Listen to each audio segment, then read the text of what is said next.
Bonsoir tout le monde, bienvenue aux rencontres de philosophie réflexive et existentielle avec Mathieu Martel. Nous sommes mercredi, non pas mercredi, mais jeudi 3 février 2022, 17h15. Le live commence un petit peu en retard. Je m'excuse à ce sujet. Alors, j'espère que vous allez bien. Nous allons bientôt entamer notre sujet de prédilection, simplement m'écrire dans le clavardage à savoir si le son est bon, si l'image est bonne également. Alors nous allons laisser le temps aux gens de se joindre à nous. Ce soir, une petite conférence partage, je vais bien sûr vous poser aussi des questions. La question du jour, mes dernières prises de conscience. Nous allons partager ce que nous appelons des prises de conscience. Je vais tenter de définir le terme, faire quelques liens avec l'histoire de la philo. Et bien sûr, on va commencer avec les points d'information.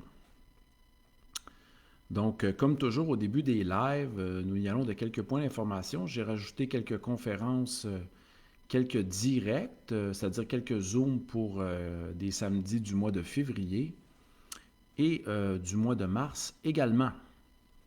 Notre prochaine rencontre du mois février sera le 12. Il y aura aussi une conférence que j'ai rajoutée le 26 février, un samedi, toujours les samedis. Et également au mois de mars, je crois, si je ne m'abuse, ça doit être vers le 12 mars. Donc, vous pouvez voir le tout dans la section événements de ma page Mathieu Martel Philosophe.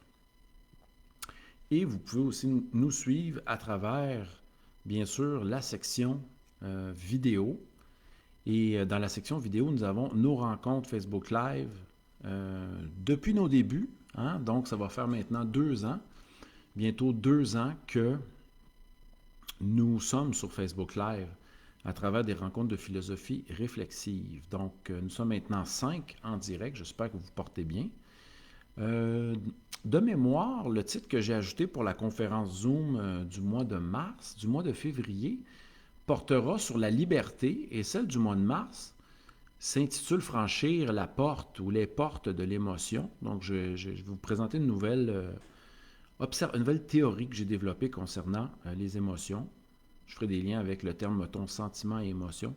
Ça sera sur Zoom. Hein. Bien sûr que les inscriptions sur Zoom, toutes mes activités sont accessibles à tous et à toutes pour l'année 2022, à la fois sur Facebook Live comme sur Zoom. Et vous pouvez vous inscrire à travers le lien Eventbrite. Concernant notre rencontre du 12 février, bien sûr, qui porte sur l'amour, c'est-à-dire 10 affirmations des grands philosophes. Je vais analyser ceci. Vous allez pouvoir aussi partager la vôtre. Cette fois-ci, c'est le 12 février.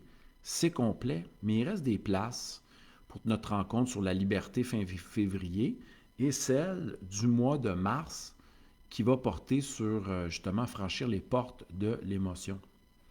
Voilà, salutations à tous et à toutes. Salutations à Doris Vanda, Cathy, Mylène, Guylaine qui sont parmi nous. N'hésitez pas à me saluer. Alors, le live va commencer un petit peu plus tard, 17h15. Et je m'en excuse. Car toutes nos rencontres, peut-être que je vais changer le tout avec l'heure. Hein, quand on va vraiment, les soirées vont être un peu plus... peut-être qu'au mois de mars, hein, avec le changement d'heure, je vais mettre le live à 18h où on va regarder ça ensemble, bien sûr. Donc, les prises de conscience que nous faisons au jour le jour, hein, peuvent nous inspirer pour changer notre vie, peuvent nous inspirer aussi à emprunter certains chemins dans notre vie, modifier certaines habitudes, certains comportements, adopter de nouveaux comportements, prendre de nouvelles décisions, revoir vraiment aussi nos habitudes. Donc, mais qu'est-ce que la question de la conscience? Qu'est-ce que la conscience? C'est bien sûr une grande question. Je vous renvoie ici à certains livres de Marcus Gabriel. Hein. Il y a des très bons livres justement de philosophie de l'esprit et existentielle écrits par Marcus Gabriel qui justement se portent sur cette notion de conscience. Mais nous allons bien sûr commencer par partager des prises de conscience. Donc lorsqu'on dit conscience, hein, On dit, euh, on parle de phénomènes, d'expériences vécues, à même d'expériences vécues dont nous sommes les témoins. Hein, dont nous sommes témoins, des expériences qui nous traversent, qui font bien sûr rappel, comme on se rappellera la fameuse phrase de Husserl, la conscience est toujours conscience de quelque chose qui arrive, de quelque chose qui se passe, dont nous sommes les témoins. Et nous pouvons aussi, bien sûr, en élaborer un savoir, faire des liens entre certains événements qui nous traversent, que ce soit par la forme de l'expérience vécue du quotidien. La conscience, bien sûr, accompagne toutes sortes d'expériences, des expériences de lecture, des expériences de rêve la nuit, des prises de conscience soudaines qui ramènent à, bien sûr, des intuitions, c'est-à-dire des pensées qui surgissent de manière immédiate et spontanée en nous. Voilà. Donc, on va bientôt en partager ensemble. Merci d'être là tout le monde. Salutations à Ricardo qui est de retour, François, Niki qui est avec nous. Merci d'être là tout le monde. Donc, je pense qu'on ne s'était pas vu sur un Facebook Live depuis quelques jours. Et on se retrouve vers 17h15, heure du Québec, de Montréal. Donc, on va commencer avec une première question. Avez-vous fait vous-même des prises de conscience? Est-ce qu'il y a des prises de conscience qui ont traversé votre esprit récemment? Hein? Donc, je vais donner quelques exemples. Ça peut venir de manière soudaine, par exemple, vous prenez conscience à travers une idée qui surgit dans votre esprit, hein, parce qu'on se rappellera Spinoza, l'être humain est désir et conscience de son désir, et l'être humain est là, il forme des idées, il tente aussi de clarifier, de se faire des idées claires et distinctes en lui. Et par exemple, vous vous rendez compte qu'il est temps de faire un ménage chez vous, hein, parce que vous observez qu'il y a de la poussière, etc. Vous conscientisez le tout. Hein, vous vous dites, il est maintenant peut-être le temps de faire un ménage. Donc, et cela se vit bien sûr en situation. Hein, vous percevez de la poussière, certains éléments, des taches, etc. Et vous vous dites intérieurement, il est peut-être le temps de m'y mettre et de nettoyer le tout. Voilà. Donc voilà un type de prise de conscience, mais il y a des prises de conscience plus importantes dans votre vie. Voilà. Et est-ce qu'il y a des prises de conscience majeures qui ont traversé votre esprit récemment? Concernant, bien sûr, peut-être votre manière de vivre, vos choix de vie, des comportements à changer, des décisions à prendre importantes. Hein? Parce que nous sommes tous et toutes traversés justement même par des prises de conscience qui concernent le fait de se poser de grandes questions. Des questions universelles, des questions d'ordre existentiel. J'en profite pour vous saluer à nouveau. Anne-Marie vient de se joindre à nous.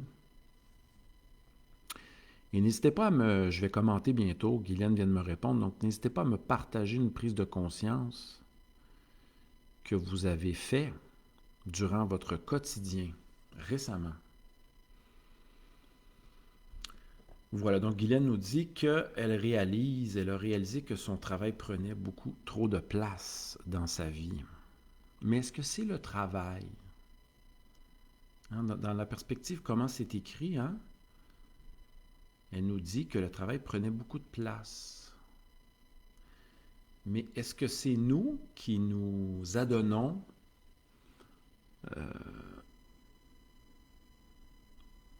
nous adonnons justement à travailler sans cesse et elle nous dit que c'est au détriment de son bien-être.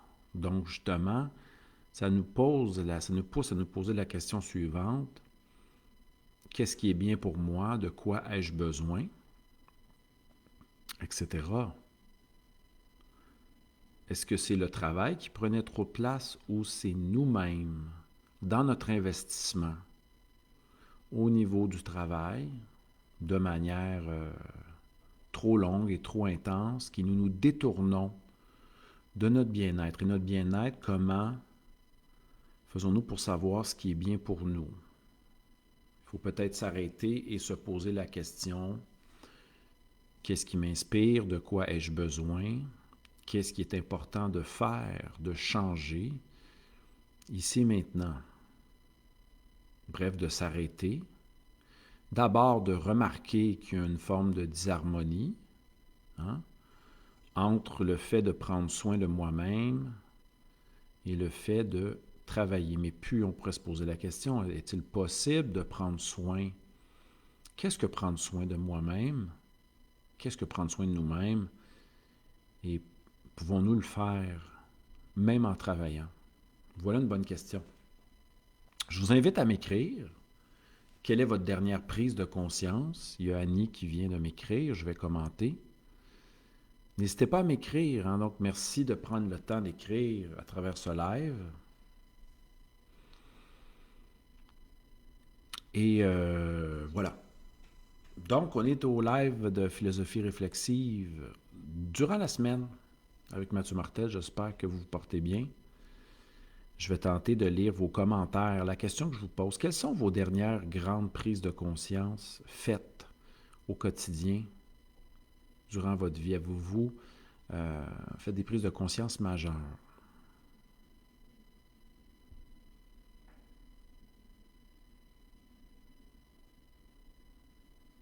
Donc, Annie dit qu'elle vit plus heureuse à travers une structure et une routine.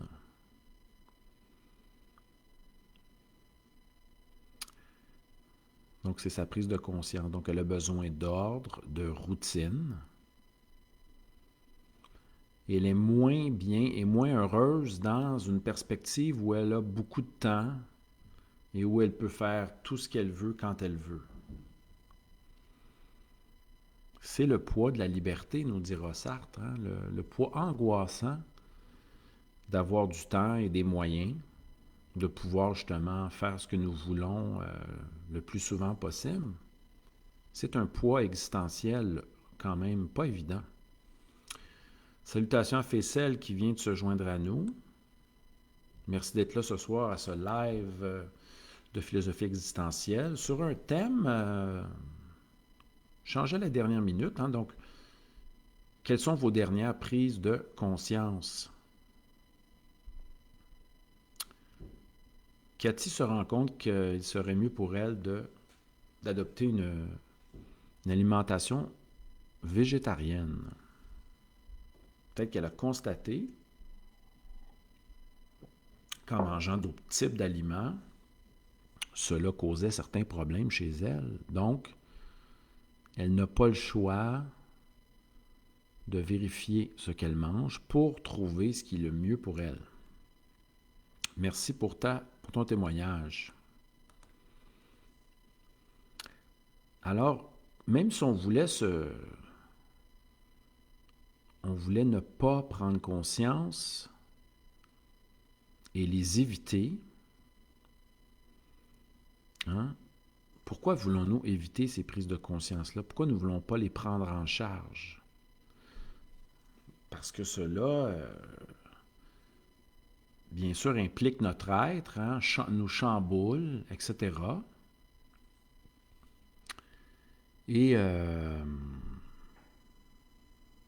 nous aimons bien notre routine, nos habitudes, mais s'ouvrir au mouvement de la vie, au changement, à ce qui vient nous heurter, peut nous aider justement on peut se servir de cette énergie-là. Je crois que les prises de conscience, lorsque nous écrivons nos prises de conscience, cela nous redonne de l'énergie. parce que nous sommes vrais à travers le constat de certains sentiments que nous vivons. J'y vais avec Mylène maintenant, qui nous écrit que le fait d'accueillir des émotions, même désagréables, et laisser le temps faire son œuvre, au lieu de chercher à fuir cette émotion. Alors, elle nous dit qu'elle prône cet aspect-là, donc de se laisser traverser, accueillir l'émotion, la laisser traverser, vivre un certain temps.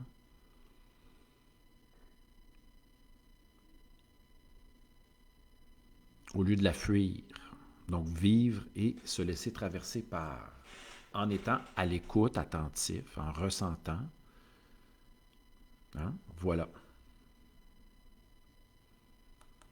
Alors, deuxième question. Donc, première question. Dernière prise de conscience. Que se passe-t-il, selon vous, lorsque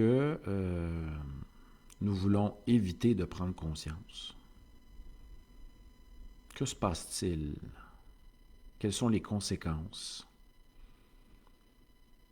Guylaine nous dit que nous avons peur quelquefois justement de vivre ces prises de conscience-là, de les écrire, hein? De conscientiser.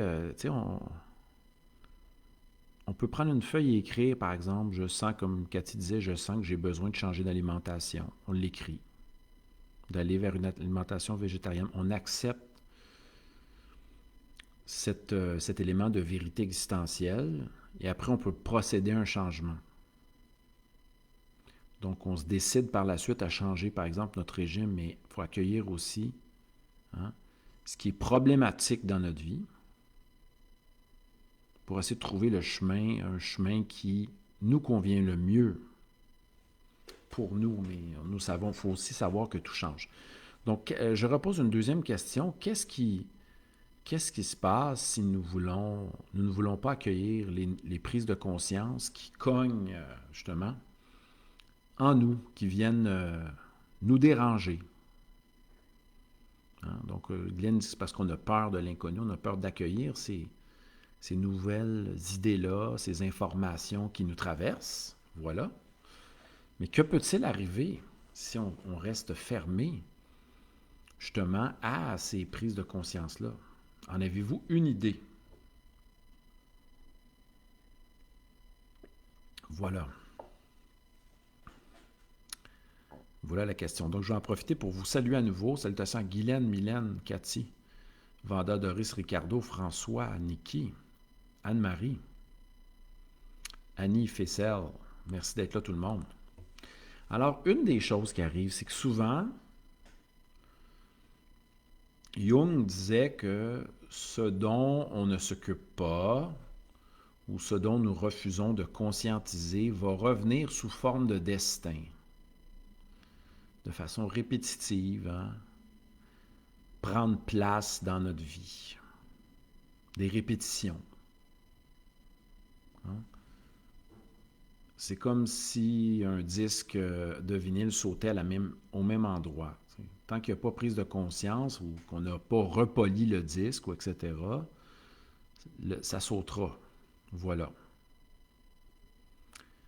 Bon, certains, on peut parler,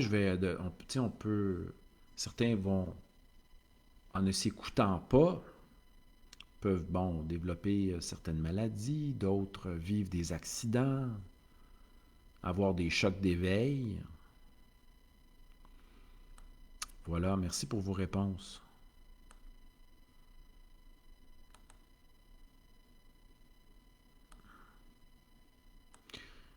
Annie nous dit qu'elle a de la difficulté à aller au fond des choses, qu'elle tourne en rond. Mais c'est parce que c'est peut-être le fait, tant qu'on est dans la pensée, dans la mémoire, puis on est dans la réflexion infinie, continue, hein, on n'ose pas faire le saut dans l'eau. Puis quelquefois, on pense que l'eau est froide, et on n'aime pas l'eau froide. On ne veut pas faire le saut. On ne veut pas quitter nos peurs, quitter nos principes, nos pensées, etc. On n'ose pas aller au fond du lac. Hein, donc, il faut quelquefois un geste de foi, hein, le saut, sauter, un saut. Ou comme lorsque nous partons en voyage, hein, nous partons, comment dire, nous sommes en route. Le voyage commence dès que nous quittons notre maison vers l'aéroport. Ça commence là. Ça commence pas à l'étranger. Quelquefois, nous avons besoin de sortir du connu. Donc, ceux qui évitent de faire des... Bon, les gens peuvent être dans le... Mylène nous dit, ils peuvent être dans le mensonge à soi-même, la fuite, sous toutes ses formes. Hein? Se détourner de soi. Et lorsqu'on ne s'écoute pas, justement, on pousse l'élastique au maximum. Et on peut, bon, vivre une certaine forme de dépression, etc. Hein, lorsqu'on est dans les impératifs, on se met de la pression. On n'écoute pas ce qu'on sent profondément, ce qui est bien pour nous. On est dans les injonctions, etc. On se met de la pression.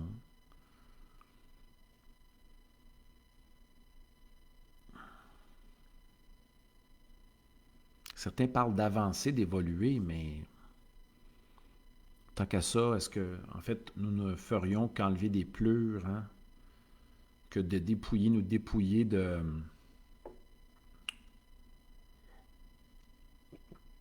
couches qui recouvrent le diamant à travers lequel la lumière peut passer. J'y vais de cette métaphore. Voilà.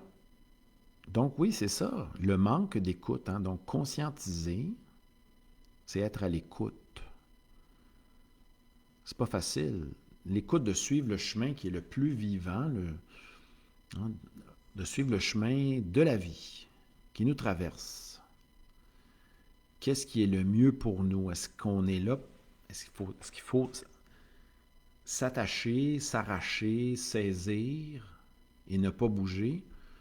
Ou plutôt se laisser couler, hein, aller dans justement le courant de vie, non pas le courant de la masse ou de la mode ou encore de la peur, mais d'y aller avec ce qui est le plus vivant en nous.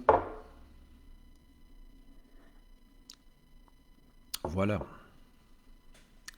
Donc, je disais il y a quelques instants que justement, prendre conscience et d'être attentif à ce qui se passe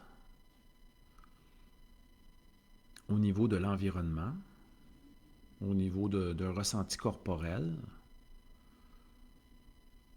ce qui se passe aussi dans nos pensées, dans ce que nous percevons, à travers, hein, prendre conscience à travers les rencontres, donc être attentif. Krishnamurti nous ramenait toujours au fait d'être attentif, d'être à l'écoute, et je rajouterais bien sûr de ressentir, et d'être aussi témoin de comment nous nous sentons, témoin de comment nous ressentons. Hein, quelquefois, nous allons mal et nous nous identifions. Au lieu de déclarer, bon, je me sens ainsi, je me sens comme ça, hein, souvent, nous pensons que nous sommes tout ce que nous ressentons dans l'instant. Donc, si nous vivons de l'anxiété, de l'angoisse, c'est comme s'il n'y avait que cela. Hein? Mais nous sommes traversés par cela et ça change. Mais quelquefois, on peut constater que nous sommes, mettons, plus stressés, plus angoissés, etc. Pour justement, bon, le fait de constater que nous sommes, mettons, fatigués ou un peu déprimés, juste le fait de l'accepter, de le constater, de l'accueillir, cela nous permet de conscientiser notre état et peut-être ensuite d'aller vers autre chose. Donc, sans accueil, sans constat, sans oui à ce qui est, ben ça peut devenir quelquefois plus gros que cela est, que genre le barrage se remplit d'eau et on peut se sentir débordé, submergé. Mais un des trucs, c'est d'accomplir une chose à la fois, d'y aller un moment à la fois, un instant à la fois, de s'occuper de ce qui est, sans trop faire intervenir, merci Guylaine, bye bye, sans trop faire intervenir d'analyse infinie. Voilà. Alors ce soir, le live va commencer. Merci d'être là tout le monde. Commencer un peu plus tard, dû à certains problèmes, bon, pas problèmes, situation là, qui m'a retardé. Mais je suis quand même là à 17h15. Sachez que notre rencontre, je fais un petit rappel, notre rencontre du samedi 12 février est complète. Si vous venez venir assister à celle sur la liberté, méditation sur la liberté via Zoom, 26 février, il reste de la place. Allez voir dans ma section événements, inscrivez-vous sur Eventbrite. Également, mois de mars, hein, je vais parler justement franchir les portes de l'émotion. On va s'inspirer peut-être de Spinoza à ce sujet, bien sûr, des affects. J'ai vu qu'il y avait une nouvelle traduction qui vient de sortir chez Flammarion de Rovere. Hein, on a eu celle de Moreau récemment. On avait la classique de Misrahi, mais là, il y a une nouvelle traduction. Peut-être parler des affects un petit peu chez Spinoza, que j'ai vu ça chez le libraire aujourd'hui. Voilà. Alors, oui, c'est ça. Donc, la conférence du 12 février, elle est complète. Celle sur la liberté reste encore de la place, 28 février. Et celle du mois de mars, il reste aussi encore de la place, justement, à franchir les portes de l'émotion. On va sûrement peut-être se revoir en fin de semaine pour une autre rencontre, un autre Zoom spontané, impromptu, hein, pour réfléchir sur un autre thème. Je vais laisser ça mûrir en moi. Et voilà. Donc, ce soir, on a abordé de façon très simple. Hein? On s'est demandé quelles sont les prises de conscience que nous avons fait récemment. Et on tente de montrer aussi qu'il est important, justement, de prendre conscience, c'est aussi nourrir la vie, puis se donner de l'énergie en même temps. Parce qu'on constate ce qui nous habite et on accueille ce qui nous habite dans certaines prises de conscience qui peuvent amener justement à des changements de direction, des transformations, changements de lieu, prise de décision importante sur des changements de comportement, etc. Sinon, on ne fait que subir ce qui nous arrive et vivre dans un cadre spatio-temporel avec une approche analytique. Hein? On n'implique pas tout notre être en entier en se demandant, mais de quoi ai-je besoin? Qu'est-ce que je désire profondément? À quoi je me sens appelé?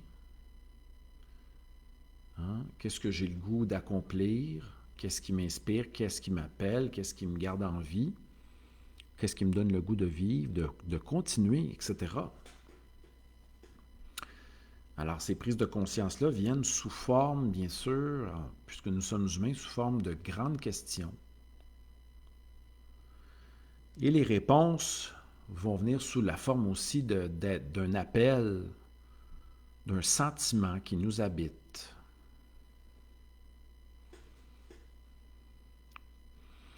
Donc, Fessel nous partage une citation de Dostoïevski. Les sentiments qui ont changé à cause de la conscience ne reviennent pas. Ah. La conscience n'est pas la même chose que la colère. La conscience ne revient pas, ne revient jamais. Ici, il y a comme la conscience ne revient pas et les sentiments qui ont changé à cause de la conscience aussi ne sont plus les mêmes. Modifie la conscience. Donc, prendre conscience, c'est modifier sa manière de prendre conscience, mais c'est aussi modifier C'est comme un peu vivre une forme d'alchimie des sentiments, transformation alchimique. Souvent, nous craignons de cette transformation-là alchimique, hein? De cette forme de transmutation des impressions. Nous vivons une quelconque petite mort à travers ces prises de conscience-là, mais à la fois, nous mourons et revivons davantage à travers ces prises de conscience-là. Hein? C'est comme si nous nous disons, il est temps maintenant d'aller dans telle direction. Il est temps d'entamer de nouvelles pratiques et de commencer le tout maintenant. Hein?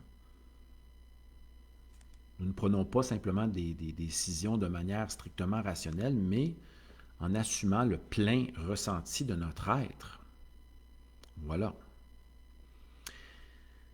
Et souvent, les signes qui viennent nous indiquer que nous devons bouger, hein, sont présents autour de nous, à travers nos rencontres, à travers l'environnement. C'est comme ça nous disait, oui, il est temps que tu bouges, il est temps que tu te décides. Ça cogne à la porte. Même si tu ne veux pas entendre, puis tu dis que tu n'es pas prêt, ça cogne dans ton être, à travers les rêves, à travers tes pensées, à travers ce qui surgit de manière immédiate et spontanée, à travers des grandes intuitions. Et pourquoi pas commencer justement à opérer ces petits changements, à opérer à travers des prises de décision au jour le jour, une après l'autre. Et là, ça crée une forme de dynamisme de vie. Donc, on est plus en syntonie avec le vivant que nous sommes et qui nous traverse, qui est nourri par ces prises de conscience de tous les instants. Merci tout le monde d'avoir été là. Un petit live d'une trentaine de minutes, commencé à 17h15. On se voit probablement en fin de semaine pour une autre rencontre Facebook Live. Soyez attentifs sur ma page, dans la section événements, ou sur ma page Mathieu Martel Philosophe, sur le mur des nouvelles. Ceux qui veulent réécouter des lives, il y en a environ 160, sous des thèmes différents dans la section vidéo. Et ceux qui veulent m'encourager, je remercie les dernières personnes. Je l'ai mis sur ma page pour les petits dons, pour ceux qui veulent m'appuyer dans mes activités, étant donné qu'elles sont toutes et toutes disponibles l'année durant. Allez sur ma page mathieumartel.com si vous voulez m'appuyer, m'encourager dans mes activités, ou au début de ma page Mathieu Martel Philosophe, tout est inscrit.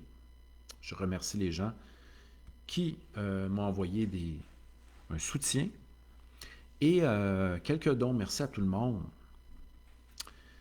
Merci à Isabelle d'avoir été présente, à Cathy, Fessel, Guylaine, qu'on salue, Mylène, Annie et compagnie. Merci d'avoir été là tout le monde. Petite rencontre simple, spontanée.